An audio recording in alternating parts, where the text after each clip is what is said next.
Hello and welcome everyone, Kaiser here. Welcome to a brand new Let's Play of Sid Meier's Pirates. This game was released in 2004 and is basically an overhaul of the original Pirates game from way back in 1987. And it is one of my favorite older games. There's so much to do in it, or rather so many ways of playing it, that it really is an all-around sim almost. You can pursue the story and rescue your family, more on that when we actually hit play. You can go around and make your riches by trading, you can be a privateer, one against the world, or rather one against the Caribbean, or you could fight under one of the country flags and conquer ports in their name, and much, much more. We'll definitely attempt to get a taste of everything during this Let's Play, while ultimately aiming towards completing the storyline. I used to play this game a bunch but lost my copy during my constant moving. Then, wouldn't you know it, Steam suggested this game to me, what's more, under a pretty great flippin' deal, so I couldn't help myself but buy it. So though I've played this game a lot years ago, it'll still be kind of like a new experience, as it'll take me a bit to actually get used to everything again, so please bear with me. But with all that said, without further ado, let's hit play and head to the first cutscene. It began with a celebration. Indebted for years to the Marquis de la Montalban, a family's prosperity was soon to be restored. Their fleet was due to arrive on the morrow, carrying both their hopes and their salvation. But the celebration was befouled by an unwelcome guest. The Marquis himself arrived, bearing ill tidings. The fleet had been lost, and the debt had come due. The family's property was seized, and they were pressed into bondage. But one of them would not be a slave.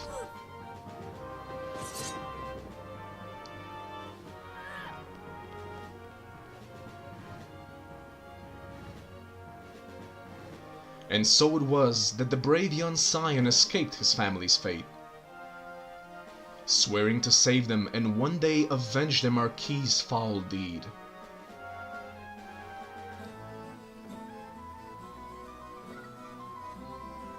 Now grown to his full measure, the young adventurer began his quest to find his family and restore their fortune. Right, so basically just now you saw what the premise of the entire game is. Basically this Marquis de la Montalban captured your entire family. It says that he pressed them into bondage, but in actuality he actually just divided them all up and placed each and single one of them in an old cottage that basically are spread all over the Caribbean, and your job is to actually find them and ultimately defeat the evil Montalban. So here we are. Let's just make ourselves a profile name. We'll just go with Kaiser, that's what I used to play with. Experience. Now, even though I've played this game before, I really don't want to overdo it and go for one of the highest difficulties, but then again, I don't really want to go with one of the easiest ones. So I think we'll just go with Adventurer. Actually, I like how the profile, or rather the avatar, actually changes depending on which one you pick. But yeah, we'll go with the Adventurer. You can actually increase or decrease the difficulty every time you divide the plunder, which means you basically end a chapter of your life, or rather of your adventure, and start the next one. Skill. Let us see what we have. So, skill at fencing improves your quickness and reflexes during sword fighting. Skill at gunnery improves aim and accuracy during ship battles. Skill at navigation improves your seamanship and helps in sailing against the wind. Skill in medicine improves your health and extends your career as a pirate. Or wit and charm, very useful when romancing lovely local governors' daughters. Alright, he actually changes his tool as well. Nice. Usually I go with fencing because I really just like the speed and everything, but then again, you actually are able to get gifts from certain people or buy certain tools like better swords, which actually increase your quickness. So anyway, I've been looking at it lately, the best one to go with is definitely the medicine, as it improves your health and extends your career as a pirate. Now, what does that mean?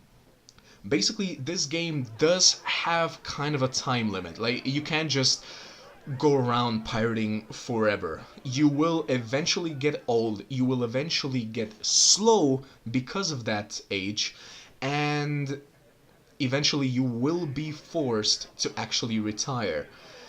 Now, the reason I'm also saying that there is kind of a time constraint here is because this evil Baron de la Montalban, Marquis, sorry, de la Montalban is actually very, very difficult to defeat. He is ridiculously fast. And basically, if you try to take him on after the age of like 30 or maybe max 35, there's just almost no way of beating him because you just get too slow to actually match his speed. Like, he never ages apparently, but you do. So the skillet medicine actually increases this lifespan or increases your health and kind of keeps your speed for a while longer. So we'll just go with that. Not to mention that, like I said, you can actually get better swords, better cannons on your ships. You can even get spyglasses and stuff like that, and also upgrade your ships with better sails. That increases your I mean, it helps with sailing against the wind, like it says here.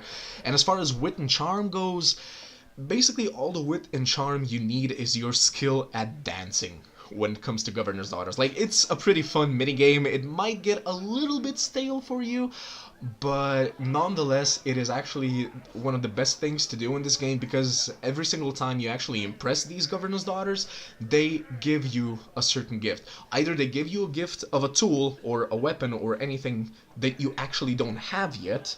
Now, there is, of course, a limited amount of these tools.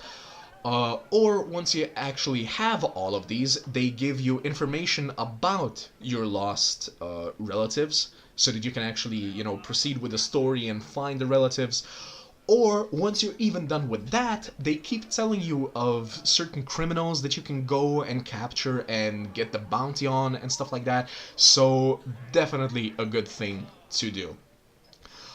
Start date. It actually, like, the whole thing here is, I mean, the whole point here is that depending on which period you take, like, the earlier you go, the less ports there are on the map. So that's kind of annoying. Like, there are also less ships, at least that's how it feels. So you don't have as much to do, as much to plunder.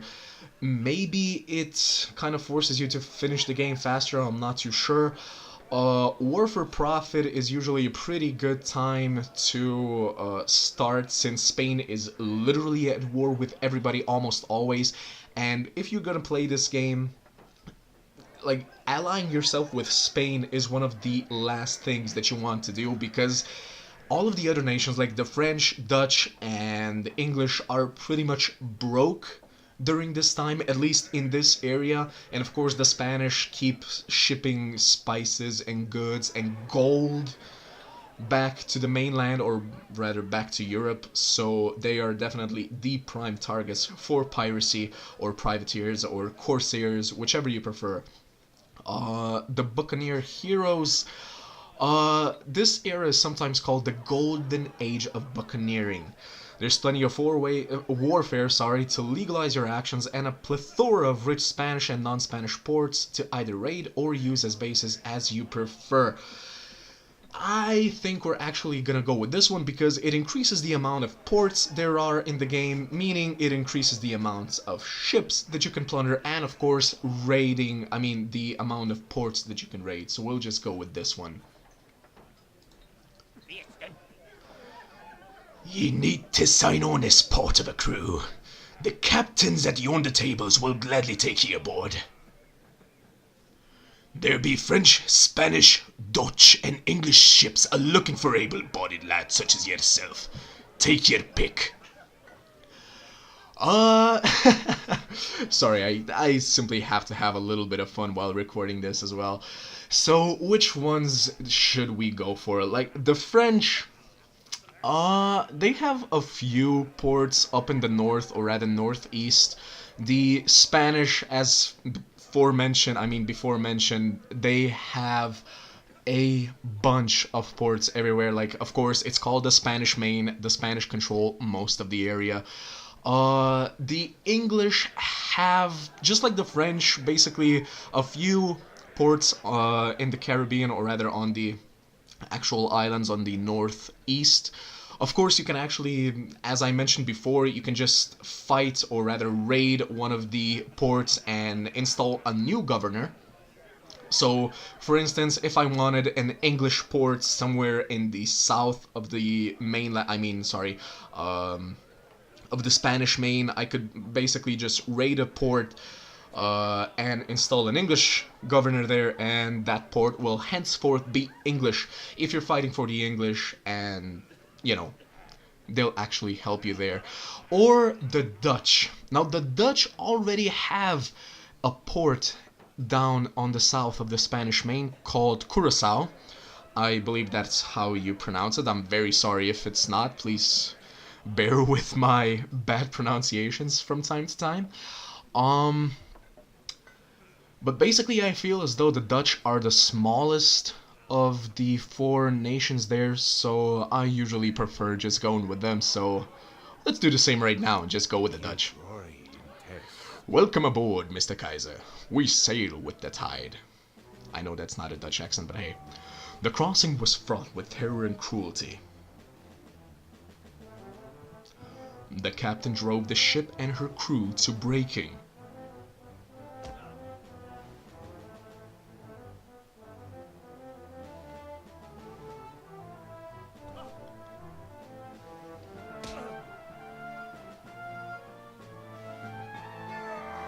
Pushed beyond all decency, the crew mutinies.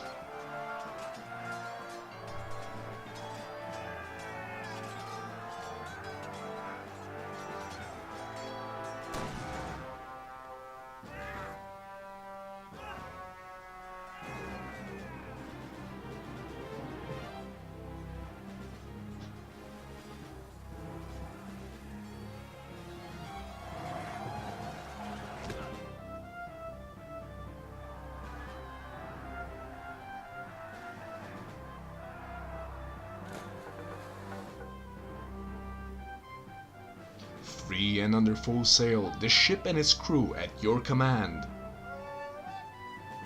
You make your way into the Caribbean.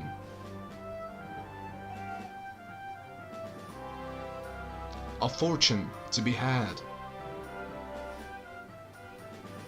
A family to rescue. Revenge to be served. Your destiny awaits you.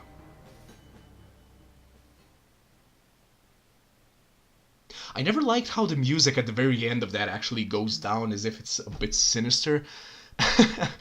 Okay, so we are currently in the Dutch town of Saint Eustatius.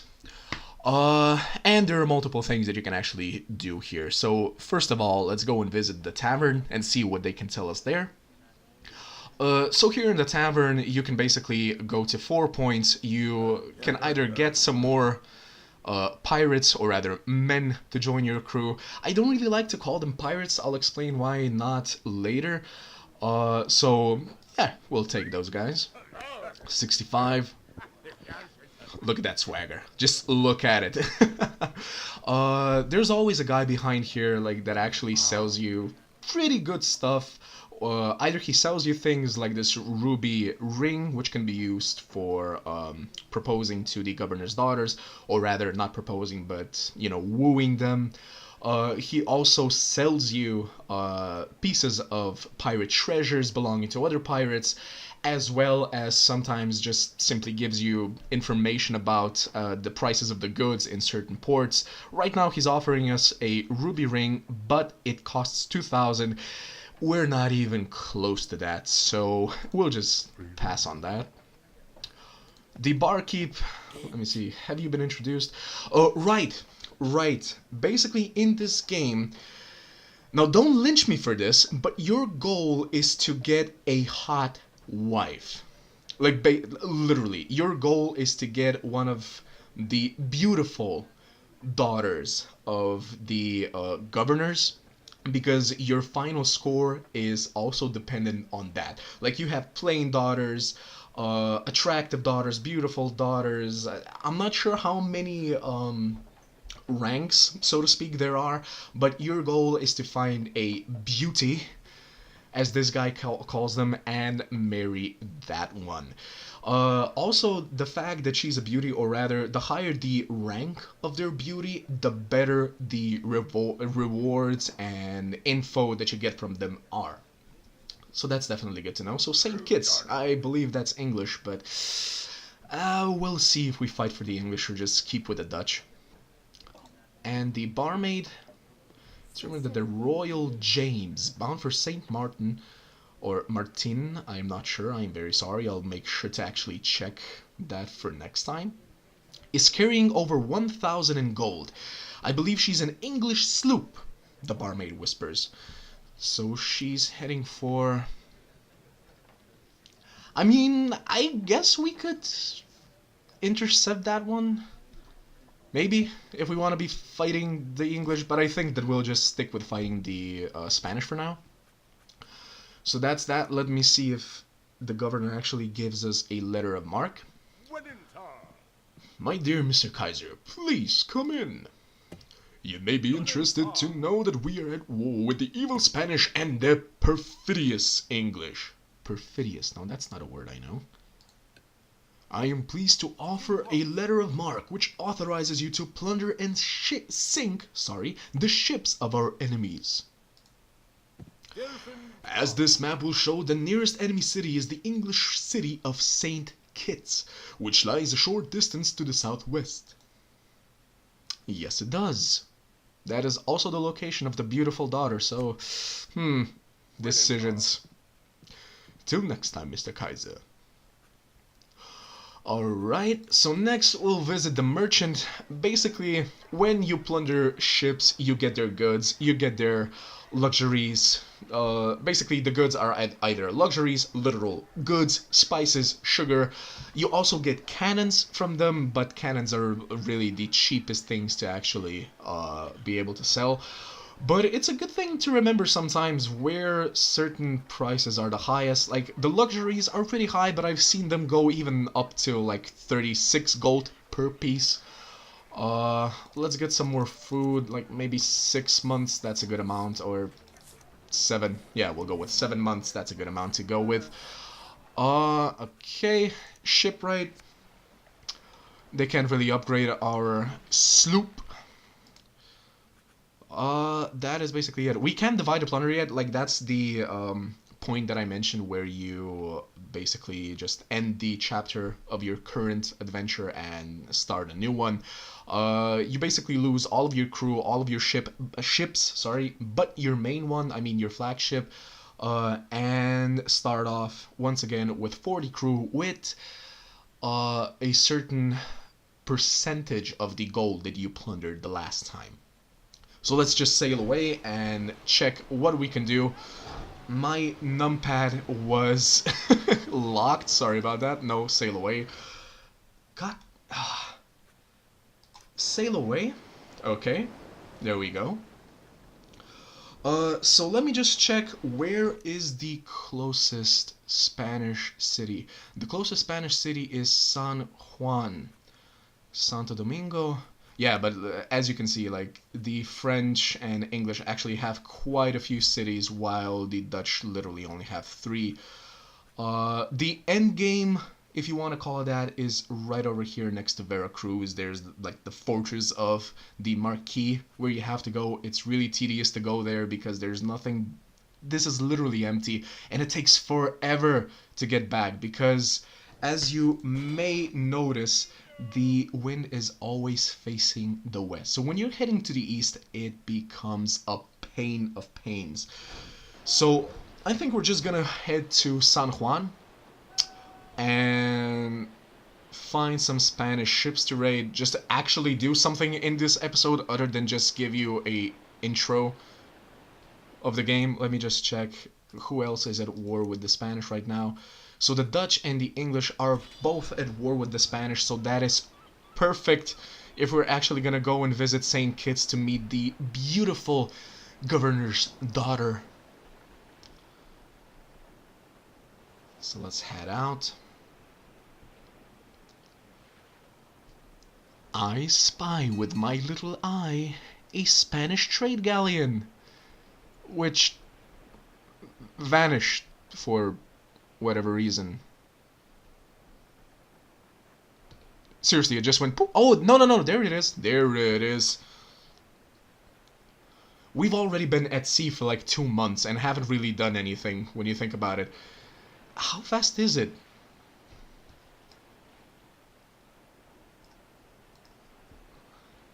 Oh, we're catching up to it. We're catching up to it. There we go.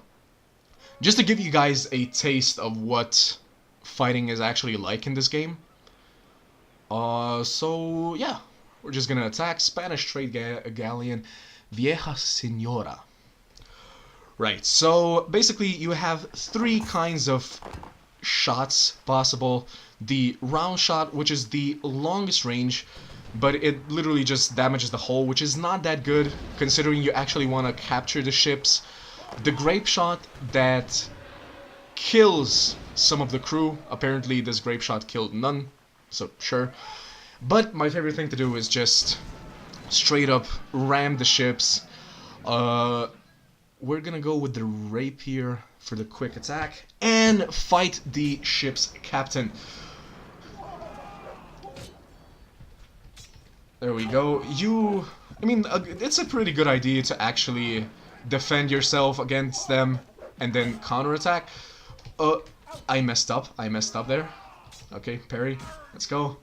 No, that was wrong. Yeah, see guys, kind of rusty. Okay, so there he goes. You gotta spin. You gotta cheer with your men. And there we go. That is the trade galleon now belonging to us. Actually, it had quite a lot of gold when you think about it. And a lot of sugar. Okay, so sugar is basically the worst possible loot that you can get from either trade ships or privateers or raiders or anybody, because it's really the cheapest one. But we at least got some additional guns. We are going to keep her so that we can keep the loot, as well as possibly sell the ship afterwards. Like, I'm gonna show you what I mean by smugglers. They usually have much better loot. Please, can I actually get in front of him? Favorable winds. There we go. Let's attack. Okay, so we actually have less men than he does now. But he's sailing towards the wind, so that's fine. We're gonna grape shot him when we get in range, like that. Equalize it a bit and fight once again. That is not how you equalize it. Like, what is going on? Okay, so they want to ram us. Sure. Alright, so let's go. Quick attack once again. Duck. Apparently I wasn't fast enough. Parry. Attack. Jump. Alright, parry. What? I mean, I think he has a long sword, which is a pretty all-around down. Let's go. There we go. And what does one do when they're burning? Of course, you jump into the sea without the ability of swimming. Not the best of ideas, but hey, who am I to judge? Your courage has impressed the enemy. An eager group of 7 sailors volunteer to join your crew of 43. Wow, we lost a lot of men there. But yeah, sure. Welcome aboard, lads. Okay, so this raider actually had a lot of gold. That is very nice. And see, luxuries. What did I tell you? Can we actually sink it? We can sink it, but then again, we do not yet suffer the penalty for slower sailing, so I guess we'll just keep her and keep going. Guys, I think I'm gonna actually make a cut right here. We'll continue next time with most likely that trade galleon heading our way. It looks very, very juicy. So basically, our plan right now is to keep raiding for a bit.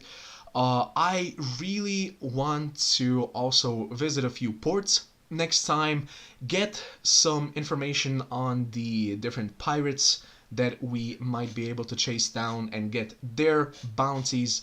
I didn't mention before, but there is basically a hard, or rather soft, not bug, but setting that basically for every 1,000 gold you have, you can maintain one crew member indefinitely, like forever. They will never mutiny. So basically, if you want to have a crew of 100 men, you should have a gold amount of like 100,000, which is not easy to get, but we'll try to get there because I really don't want to divide the plunder.